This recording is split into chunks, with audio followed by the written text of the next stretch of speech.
આ અમારી જીવનસાથીની YouTube channel છે અને યુટ્યુબમાં જોતા હો તો સબસ્ક્રાઇબ કરો, ફેસબુક અને ઇન્સ્ટાગ્રામમાં જોતા હો તો ફોલો કરો અને પૂરો વિડીયો જુઓ.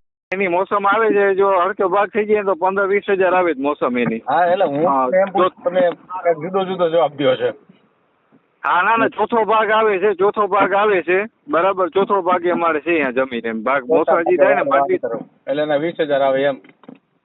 હા 15-20 હજાર આવે સરખું વાવેતર થાય ને તો એમ. બરાબર. આમ જમીનનો ભાવ શું હાલતો હોય? અટાણે એક વીઘા અટાણે હાલતો હોય, અટાણે મિનિમમ 15-20 લાખ હાલતો હોય. આ ચેનલ જીવનસાથી શોધવામાં સરળતા રહે એટલા માટે બનાવવામાં આવેલ છે અને આમાં કોઈ ચાર્જ લેવામાં આવતો નથી. એ અમારી સાથે વાત કરશો તો તેનો વિડીયો યુટ્યુબમાં મૂકવામાં આવશે.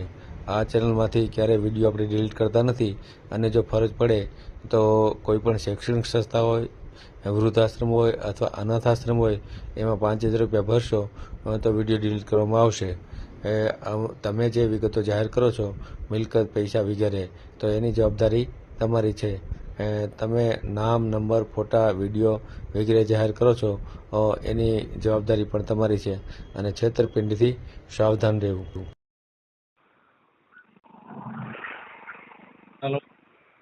હેલો. હા. તમારા વિડીયોમાં નંબર મળ્યા હતા. હા. એમાં એવું હતું કે મેરેજ બ્યુરોમાંથી બોલો છો? આપણે યુટ્યુબ ચેનલ ચલાવીએ છીએ. શું કહે છો? યુટ્યુબ ચેનલ છે આપણી. યુટ્યુબ ચેનલ છે એમ? હા, એમાં તમારા નંબર મળ્યા છે. એમાં એવું હતું કે છે ને મારા માટે લગ્ન કરવાના હતા, એના માટે વાત કરવાની હતી. કોને લગ્ન કરવાના છે? એ મારા માટે. નથી ત્યાં હજી? શું કહે છો? ક્યાં નથી હજી? આપણે દ્વારકાથી છે. આપણે યુટ્યુબમાં મેલવું છે. યુટ્યુબમાં મૂકોનો જ વિડીયો આપણો? હા, તો એનો કોઈ ચાર્જ લ્યો છો તમે? ના, ફ્રીમાં. ફ્રીમાં? તો પછી કેવી રીતના અમારે કોન્ટેક્ટ કરવાનો એમ? કાંઈ નહીં, અત્યારે આ થઈ ગયો એ કોન્ટેક્ટ જ ગણાય ને. બરાબર. હા. કે કોઈ આપણે તો એમને તો બાયોડેટા અને ફોટો નાખી દો આ નંબર ઉપર વોટ્સઅપમાં. નહીં, મારે એને વાતચીત જ કરવી પડશે તમારે. હા, તો બોલો તમે જે કેવી વાતચીત કરવા માટે આપણે તૈયાર છીએ. એમ. શું નામ તમારું? મારું નામ હિતેશ જાખરિયા. હિતેશ જાખરિયા? હમ.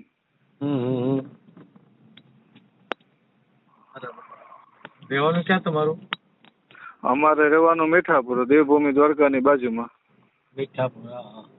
ઉંમર કેટલી છે? મારી ઉંમર છે 27 વર્ષ. 27. કામ શું કરો છો? મારે ઘરનો ધંધો ચાલુ છે, આપણે ચકરી બનાવવાનો. ચકરી એટલે હે ની ચકરી? એટલે ચોખાના લોટની.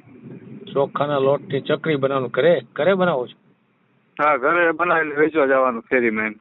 અચ્છા, ફેરી કરી, બરાબર. ઘરે ગૃહ ઉદ્યોગ જેવું હે ને? હા, ગૃહ ઉદ્યોગ. એમાં એવું છે કે આપણે કઈ ખોટું કઈ બોલવું નથી ને ખોટું કઈ આપણે કરવું નથી, બરાબર. ખોટું બોલો તો પકડાઈ જાવ ને પછી જોવા આવે ત્યારે. ના, એટલે એ જ વાત છે ને, જી છે આપણે. હા, ભલે હું એમ કહું કે મહિનાનો 5 કમાવ, 10 કમાવ, 15 કમાવ, 20 કમાવ, જે કમાવતો એ તમને સાચું કહી દો કે ભાઈ આપણે એટલું કમાઈએ છીએ, બરાબર ને. સિઝન ઉપર એક્સ્ટ્રા, બરાબર. કે હમણાં સંક્રાંતની સિઝન આવે તો હમણાં લાડવા ને તલસાક ને બધો સિઝનનો માલ ભરીએ સંક્રાંત ઉપર. સિઝન ધંધો એમ ફિક્સ. બરાબર. એટલે ટૂંકમાં જો હે કેટલું કમાતા છો?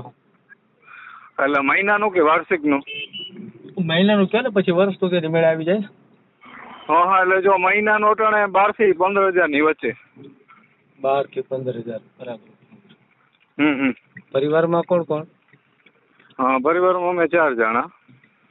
4માં કોણ કોણ? હું, મમ્મી, પપ્પા ને બેન. અચ્છા, બેન છે એક. નાની છે મોટી છે? નાની. એનું બાકી જશે ને? શું કીધું? એને લગ્ન બાકી હશે ને? હા, એમાં એવું છે કે અમારા સમાજમાં થઈ જાય, લોહાણા સમાજમાં સામસામે થઈ જાય, પણ એક કેસ કબાડે છે ને સામસામમાં સામવાળાને તૂટે તો અમારું તૂટે એમ. લોહાણા સમાજમાંથી? કેવાનું લુહાણા કઈ જ્ઞાતિ છે? લોહાણા રઘુવંશી. રઘુવંશ છે. આમ એમાં તો બહુ તકલીફ પડે, એકને બગડે ને તો બીજાને બગડે એમ.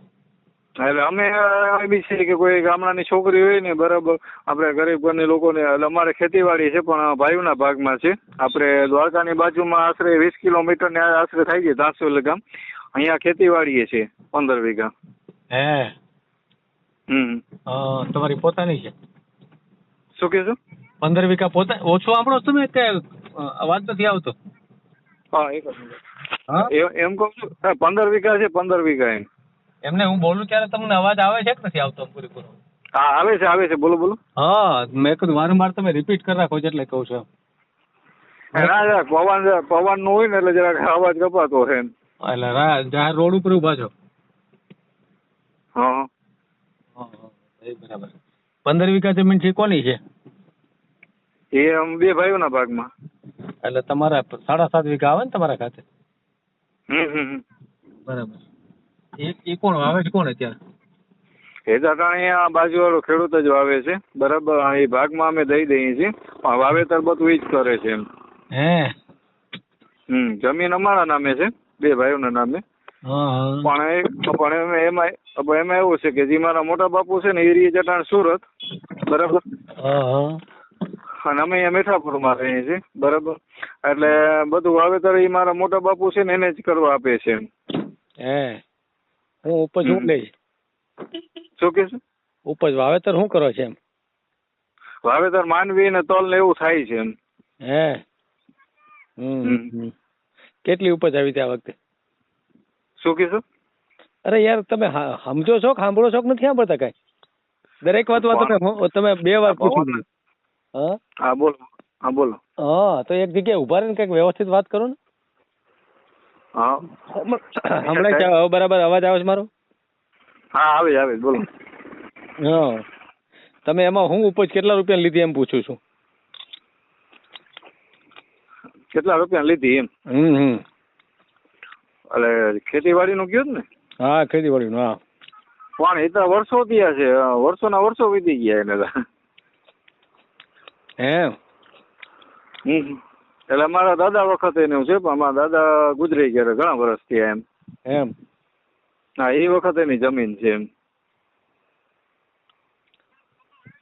તમને આમ કઈ ખેતીવાડીમાં કઈ ખબર પડે છે કે નથી પડતી એમ? ખેતીવાડીમાં કઈ ખબર પડે કે ન પડે એમ? એટલે આમ ખેતીવાડીમાં ઓછી ખબર પડે કેમ કે વધારે પૂરતું એમ બાજુ અવર જવર નથી અમારે ખેતીવાડીમાં. પણ એમને હું પૂછું તમને એનો જવાબ તમે આપ્યો ને ઉપજ એટલે પૈસા કેટલા મળે વર્ષના એમ મેં પૂછ્યું તમને. હા પણ એની મોસમ આવે છે, જો હરકો ભાગ થઈ જાય તો 15-20 હજાર આવે મોસમ એની. હા એટલે હું એમ પૂછું તમે જુદો જવાબ દો છે. હા ના ચોથો ભાગ આવે છે બરાબર. ચોથો ભાગ અમારે છે અહીંયા જમીન એમ. ભાગ મોસાજી થાય ને બાકી એટલે એના 20,000 આવે એમ. હા 15-20 હજાર આવે સરખું વાવેતર થાય ને તો એમ. બરાબર. આમ જમીન નો ભાવ શું હાલતો હોય?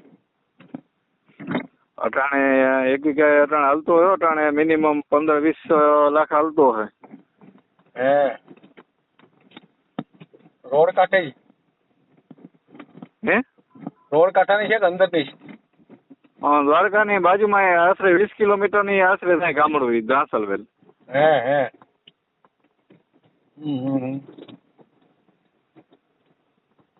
બરાબર. હવે આપણે કયા સમાજમાં ગણતરી રાખો છો? જ્ઞાતિમાં તમને જે અનુકૂળ લાગે એમ. કોઈ પણ જ્ઞાતિ એમ ને? હા જ્ઞાતિ આપણે જેને સાધારણ મળી જાય તો હાલે બરાબર. કોઈ માની લો કે કોઈ આપણે છૂટાછેડા થયેલી હોય તો કોઈ વિધવા થયેલી હોય કે એ પ્રમાણે કોઈ એવા કોઈ પાત્ર હોય તોય પણ આપણે હાલે એમ. બરાબર. અને ચોખ્ખો થઈ ગયા આ વોટ્સઅપ હું વાપરતો નથી, એ મોબાઈલ મારે છે જ નહીં બરાબર. મારી પાસે સાદો જ મોબાઈલ છે એમ. કેમ સાદો મોબાઈલ વાપરો છો? હા સાદો જ મોબાઈલ વાપરો છું, વોટ્સઅપ વાળો નથી એમ. એનું કારણ શું? શું કીધું? અરે યાર તમે સાંભળતા નથી. શું સમજાતું નથી? આમ સંભળાય તમને પૂરેપૂરું? હું વાત કરું સંભળાય કે નથી સંભળાતી એમ? હલો. હા બોલો. હું ગુજરાતી બોલું છું. તમે દરેક વસ્તુમાં હું કીધું એમ જ પૂછો છો. તો તમને કાનમાં કઈ તકલીફ છે? પણ કાનમાં તો કે તકલીફ નથી વડીલ, પવન અટાણે છે, પવનના લીધે અમને હડકું ન સંભળાય શકતું, એના લીધે અવાજ આવતો હોય કાનમાં. દરેક વાતમાં તો 2 વાર રિપીટ કરાવ્યું છે મને. દરેક પ્રશ્નનું 2 વાર તમે પૂછાયું, હું કીધું એમ હું કહું છું. એટલે તો એક જગ્યાએ ઉભા રહીને વાત કરો ને. તમારે મારી હારે વાત કરવી હોય તો એક જગ્યાએ કંઈક વ્યવસ્થિત જગ્યાએ ઉભા રહી અને જ્યાં અવાજ સારો આવતો હોય ત્યાં ઉભા રહીને વાત કરો, એટલે આપણે વાત કરીએ કે એમને વ્યવસ્થિત જગ્યા ઉપર જ ઉભીને વાત કરું છું. તો કેમ વારંવાર પૂછવું પડે તમારે? પૂછવું પડે વડીલ, બારોબાર ઉભો છું બરાબર, ખુલ્લી જમીનમાં ઉભો છું બરાબર, અહીંયા કે હું પવન ન લાગતું એટલું સામું હા બરાબર. ઘરની અંદર કે રૂમની અંદર હોય તો બરાબર, ઓફિસની અંદર તો પવન કે કઈ ના લાગે, પણ બહારની સાઈડમાં રોડની સાઈડમાં હોય તો પવન ન લાગે વડીલ. તમારા મનથી તમે વિચાર કરો.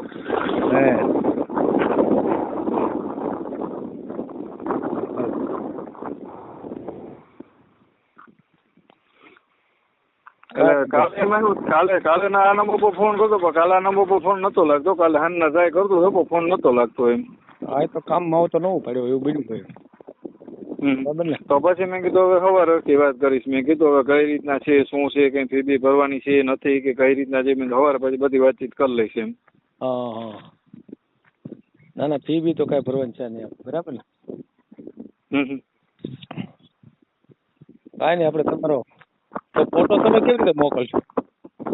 તો ફોટો તો એમ તો ઘરનો છે, વોટ્સઅપ વાળો ઘરનો નંબર છે એમ બરાબર. મારી સામે કોલિંગ થી વાત કરવી તો આ નંબર વોટ્સઅપ વાળો નથી એમ. ફોટો નાખવો તો તમને વોટ્સઅપ દ્વારા મોકલી દઉં એમ. હા, તો ફોટો મોકલી દો બરાબર ને તમારો. મેં લીધો વિડીયો આપણે યુટ્યુબમાં. આપણે જ્ઞાતિ તો કોઈ પણ હાલ ને? હા, જ્ઞાતિનું કોઈ પણ હાલે, એનાથી કોઈ નથી બરાબર. એ કઈ અમને વાંધો નથી. તો ખાલી ફોટો જ નાખો ને. બાયોડેટાની કઈ જરૂર નથી ને? બાયોડેટા મોકલો, કાંઈ વાંધો નહીં. બરાબર. હા તો ભલે, તો આ નંબર ઉપર નાખી દો બરાબર. હા ભલે.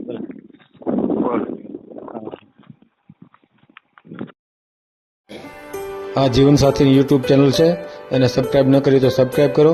ફેસબુકમાં જોતા હો અને ઇન્સ્ટામાં જોતા હો તો ફોલો કરો, અને વિડીયો ગમ્યો તો